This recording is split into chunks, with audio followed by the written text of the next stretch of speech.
a dream I know. Deep up my feelings for you. Watch. Hello reality viewers, welcome back again to Reality Latest Gist, the home of news and politics. For this channel, we dey drop news every day and we dey react to every videos wey comes our way. And na reality news now we dey drop for this channel, and we dey also dey talk am as e be. If today na the first time we say you dey come across this channel, you are highly welcome. Thank you so much for stopping by. And if you are returning subscribers, I appreciate all of una for una massive support to this channel. I say may God bless all of una in Jesus name, amen. I get video wey I want present to una this very moment, and I go to follow una dey watch the video. After we don watch am together, make we drop our opinion constructively for the comment section. Like our videos and also share our videos if possible. Bye for now.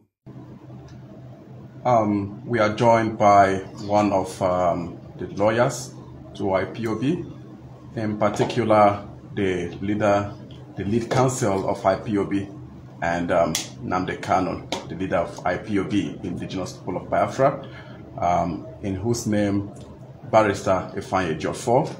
He is going to address us bordering on what transpired today in court. As we all know, the court did sit today and gave a ruling based on the preliminary objection filed before it.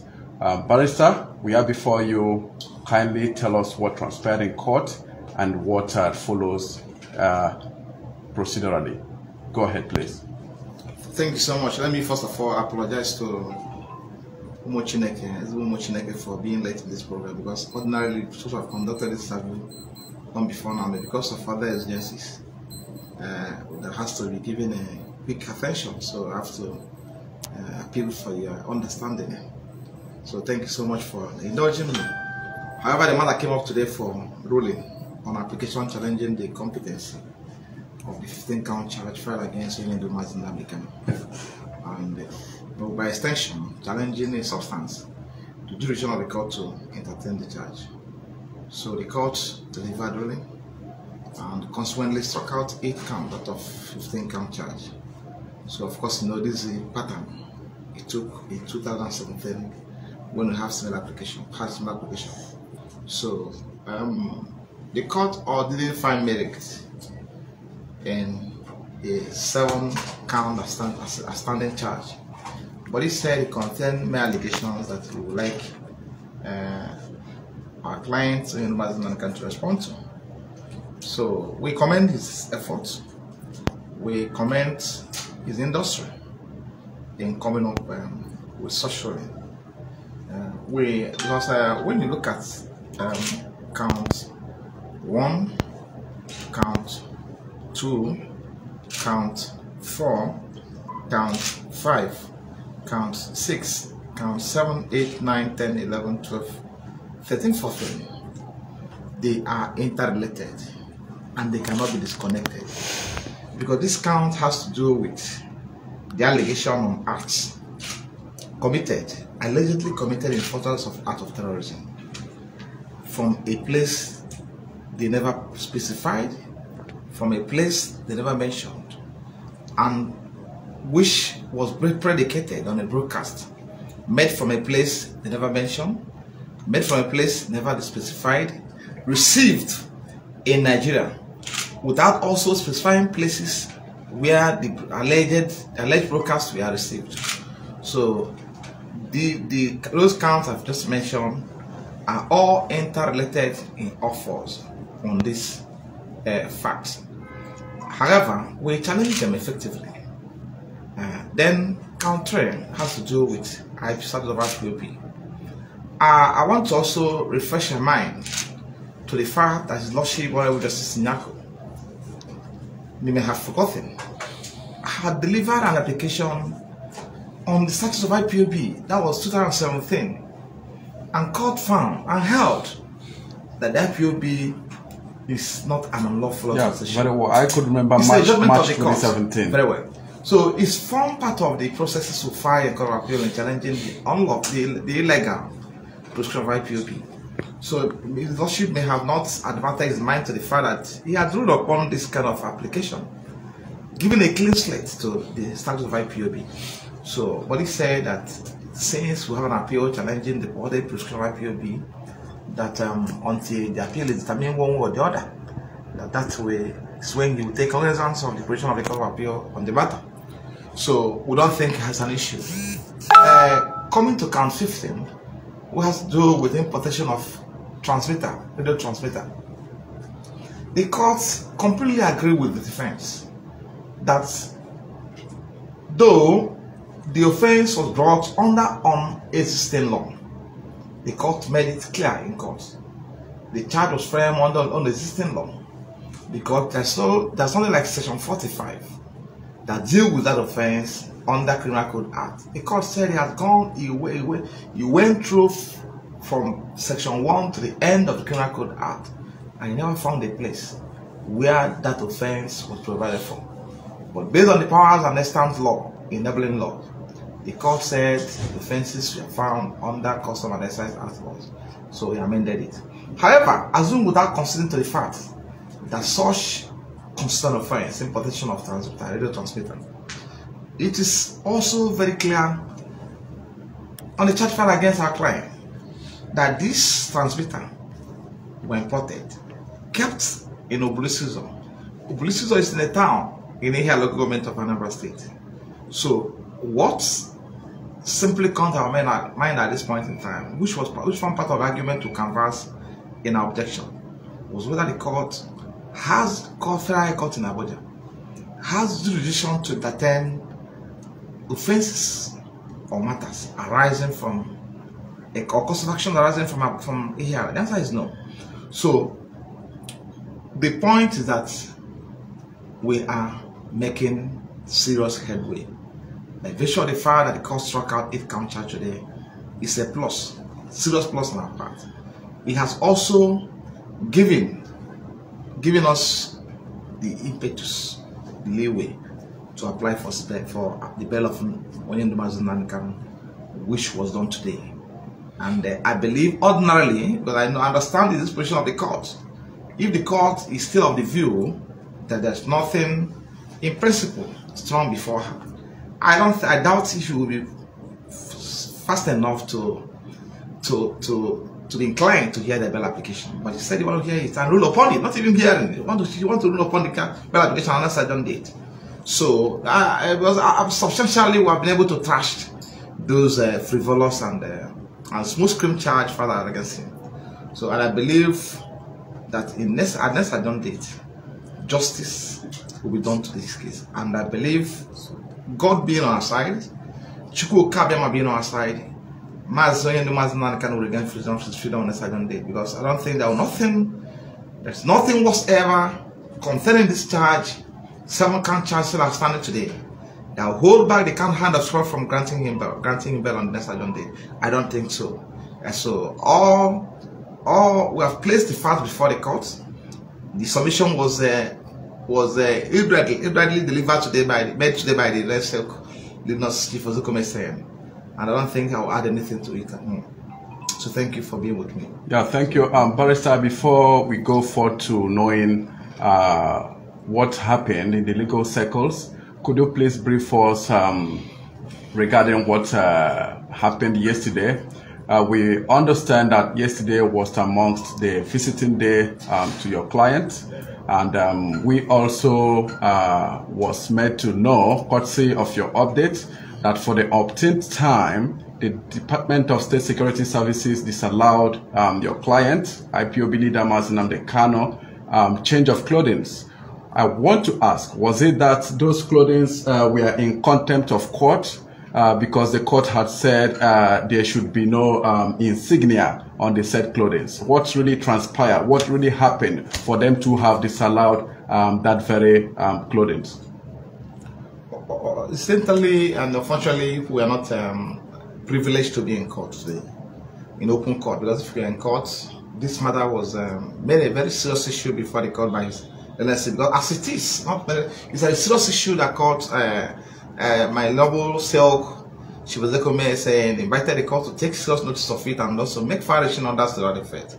And court also unarguably admitted the fact they had made a number of pronouncements and orders since since the resumption of this case, this trial at this point.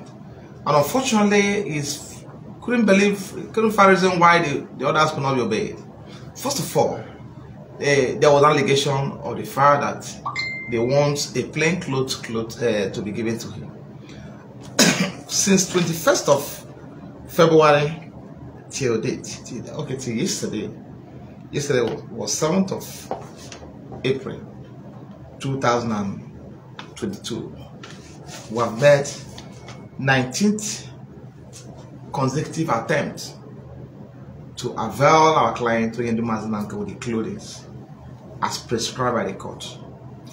3 out of these occasions, Nnamdi Kanu led the team of lawyers to the SSS facility to prevail on them to give him the clothing, and they rejected it without any excuse. So in court today, he made a very serious submission about that, and the court also wasn't happy. I must confess to you, the court wasn't happy, because even the lawyer to the SSS, who was called upon to explain to the court why those clothes were not accepted or given to our client, so they couldn't even defend that position. Because unlike now, they have no excuse to be given to court. They have no excuse whatsoever backing up their decision. And so the court also ordered them in open court, ordered the lawyer for the SS who represented SS to take that clothes and personally hand them over to our client upon his return to the SS facility. So, and that was an order of court. So, of course, you know, SSS has been in the habit of flouting court orders with impunity, and this was also seriously emphasized today in our submissions to the court during the bail application, because if you talk about somebody being granted fair hearing entails also that the person will have access to his lawyers, and also to the materials, which is also contained in the Constitution, materials to enable one to defend the case and facilitate that able to defend the case. And when those access and materials are being limited, then that means the person has been denied fair hearing. And it's more so when it's obvious, and also constitutionally speaking, our client hasn't been convicted. He's still presumed innocent in the eyes of the law today. So, and he's still entitled to his full rights as contained in Section 35 of Chapter 4 of the Constitution. So, even a convicted person has the rights, still enjoy those rights, apart from the fact that his rights, the freedom to movement may be restricted. A person convicted. And it's also very clear, very important to emphasize that our client, since his arrest, abduction, and consequent extraordinary rendition to Nigeria, has been kept in a solitary confinement in the SS facility, so which is grossly in violation of Section 2 of Anti-Torture Act. So these are facts and also laws have been able to bring to the attention of the court in moving the court to grant him bail, and more so when the law is united in opinion that a person, the bail is granted as a matter of right, and there's nothing before the court that will hold back the court hand from granting him bail. 2, the court also directed that he should allow access to his private doctor to examine him and possibly come up with some second and independent opinion about his state of health, because it's only a living that can stand trial. A person who is sick, a person who is dead, who is late, a person who is incapacitated health-wise cannot stand trial. So, and it's always a loss to ensure that his rights are protected. Even once we discover at any point in time that it's being violated, it's incumbent and compelling on our part to make it public that his rights is being grossly violated by the establishment where he's being detained. So the fact was also made public yesterday that his health condition is deteriorating, and it also led to the court today that there is need for the orders of court to be obeyed. However, the court directed the legislature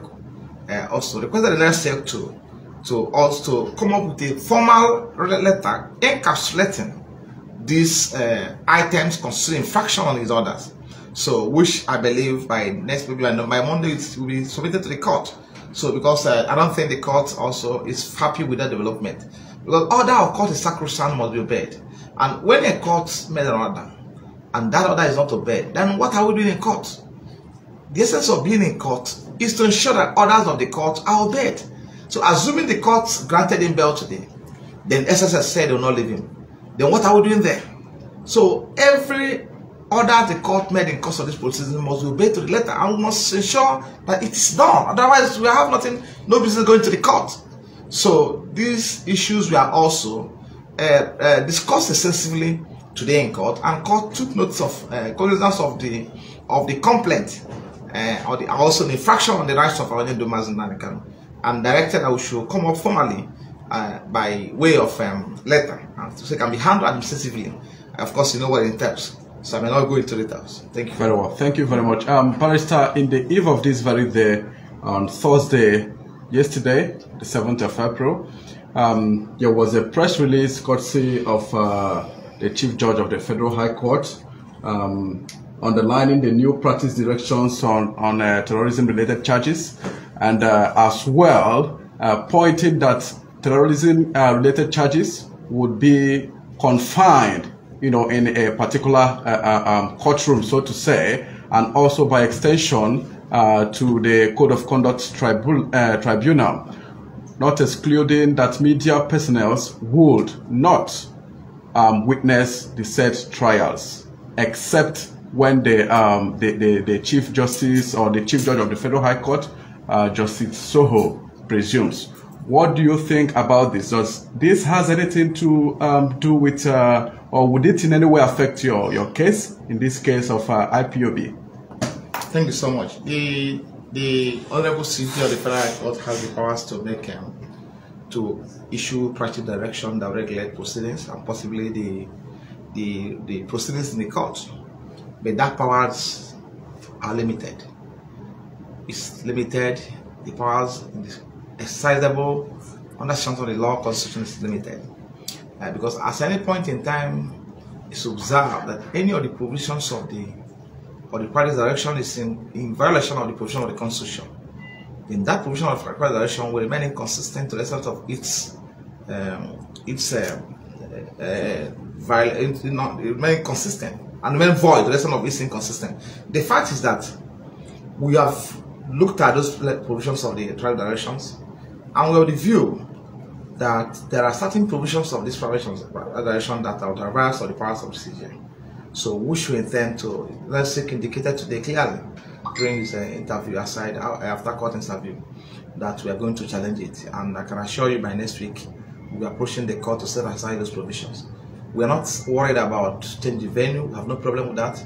But what we know is that the rights of the press to be part of the proceedings and public to protect proceedings is a constitutional right that cannot be taken away under any form, any guise. So, because Nnamdi Kanu was accused in the open, convicted in the open, was accused in the open, tried in the open, and consequently convicted in the open by the agent of the federal government.